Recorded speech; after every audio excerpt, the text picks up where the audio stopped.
ఫోర్టెల్ మీడియాకి స్వాగతం. సాటర్డే రోజు మనకి జరగబోయేటువంటి విశేషాలు, ఈరోజు హౌస్లో జరుగుతున్నటువంటి విశేషాల గురించి మాట్లాడుకుంటే, దివ్యనిఖిత హౌస్లోకి వచ్చింది కదా, ఆ అమ్మాయిని అది ర్యాంకింగ్స్ ఇవ్వమన్నారు.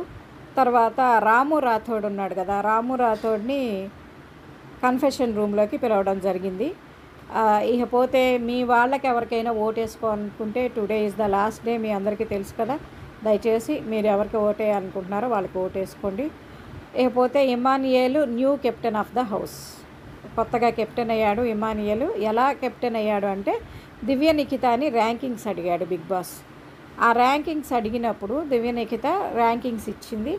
ఎలాగా అంటే, ఫస్ట్ ఏమో భరణి గారు, ఆ తర్వాత ఇమానియేల్, ఆ తర్వాత సంజన తర్వాత డీమాన్ పవన్ తర్వాత తనూజ తర్వాత సుమన్ శెట్టి తర్వాత రీతు, ఇలా ఇవ్వడం జరిగింది. తెలిసిందే కదా అందరికీ.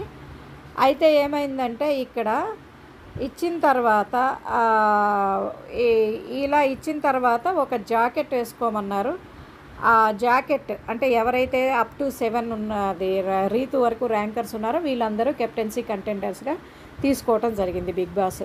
ఇది తీసుకున్న తర్వాత వాళ్ళకి ఏంటంటే జాకెట్, మీకు ఇంతకుముందు కూడా చాలాసార్లు జరిగింది టాస్క్, ఈ బాల్స్ వేస్తే జాకెట్లకు అతుక్కుపోతాయి కదా, ఆ టాస్క్ పెట్టడం జరిగింది. ఆ టాస్క్ పెట్టేటప్పటికి అందుట్లో మనకి అంటే కంటెస్టెంట్స్ ఎవరి మీద బాల్స్ వేస్తారో, ఎవరికి తక్కువ బాల్స్ ఉంటాయో వాళ్ళు ఇదవుతారు, విన్ అవుతారు. తెలిసిందే కదా. అలా మనకి ఇమానియేల్ కెప్టెన్ అయ్యాడు కొత్తగా. ఇంకా ప్రజెంట్ వచ్చేటప్పటికి సాటర్డే ఎపిసోడ్ షూటింగ్ స్టార్ట్ అయ్యింది. ఈ తర్వాత దసరా ఎపిసోడ్ కూడా ఉంటుంది. దసరా ఎపిసోడు కంపల్సరీ చూడండి. దసరా ఎపిసోడ్ చాలా బాగుండబోతుంది.